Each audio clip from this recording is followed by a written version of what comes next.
Hello everyone, this is Salman sir here with the second video of general principle and process of isolation of element. Under this video, in this video we are going to discuss about calcination and roasting and reduction of metal oxide into metal as well as Ellingham diagram. So we start from calcination. Calcination is a process of strong heating the ore into the very limited supply of oxygen. In this process, in calcination, generally we convert copper carbonate into copper oxide. Any carbonate we can take that can be thermally decomposed into metal oxide, and hydrated oxides we can take, water can be removed. So after this process we will get the metal oxide. Now roasting is a process of strong heating but in presence of oxygen, in excess of oxygen. Generally sulfide ores and sulfite ores are roasted and converted into oxides. So ferrous sulfide is converted into ferric oxide by roasting. Similarly, zinc sulfide can be converted into zinc oxide, or copper sulfide, cuprous sulfide can be converted into cupric oxide by roasting.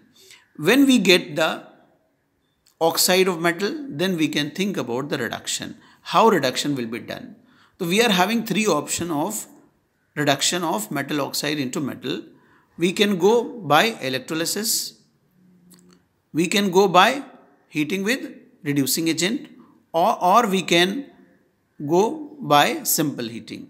So when we can use the process of electrolysis, so now in that case, when the metal oxides from potassium to aluminum, if metal oxide of potassium, sodium, magnesium or aluminum, in that case we can go by electrolysis, because in these cases oxygen has great affinity with these metals. They are very reactive metal. So we can go through electrolysis to reduce them, to remove oxygen from the metal. Now molten aluminum oxide is taken.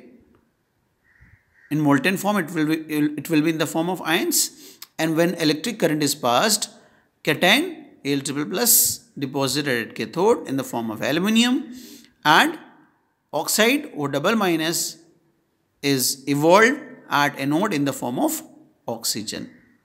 Now, if the metal oxide is below aluminum in reactivity series, in that case we can go by the heating in presence of reducing agent. So here the reducing agent may be carbon, that is coke, maybe carbon monoxide, maybe zinc metal also, in some cases hydrogen also. These are the reducing agent. So here we are having the example zinc oxide, copper oxide, iron oxide, oxide of mercury, that can be reduced by reducing agent. Is it? Because that compared to aluminum and above elements, they are having little affinity with oxygen.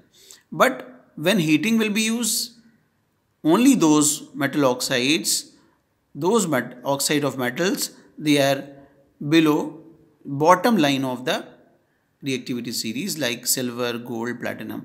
Their oxides can be separated, removed, oxygen is removed from the metal by simple heating.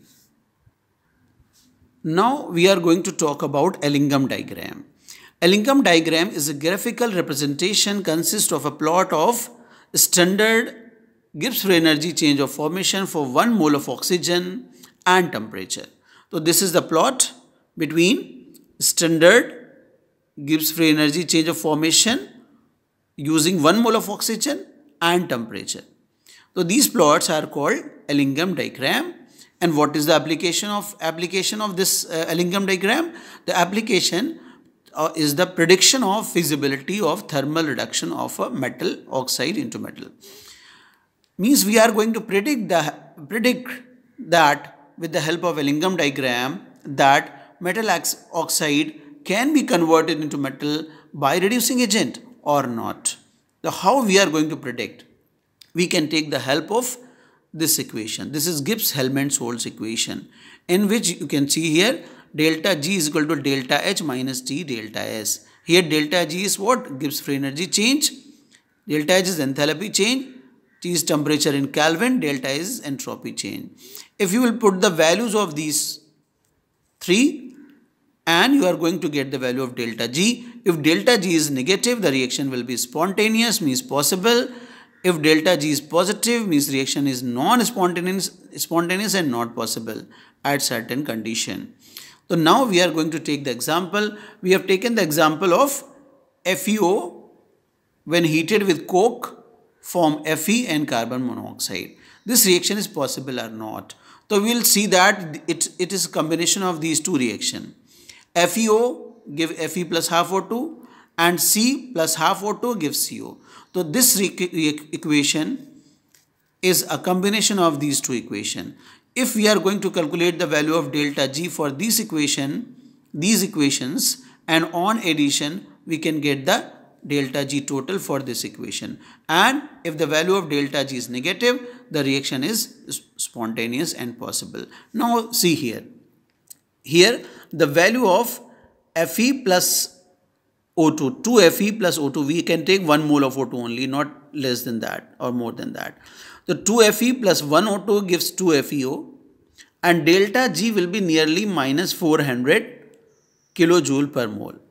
And here you can see that coke, that is what? It will be above 400. It means it is little higher than 300. If we are talking about the negative value, it will be minus 320 almost at this. But the temperature increases, the value get changed. So we are talking about what temperature? 1073. So at 1073, the value of delta G and the delta G2 means the value of Gibbs free energy change for first equation and the second equation, the sum is going to be negative. That shows the reaction is spontaneous and this reaction is possible. Please take the screenshot of this.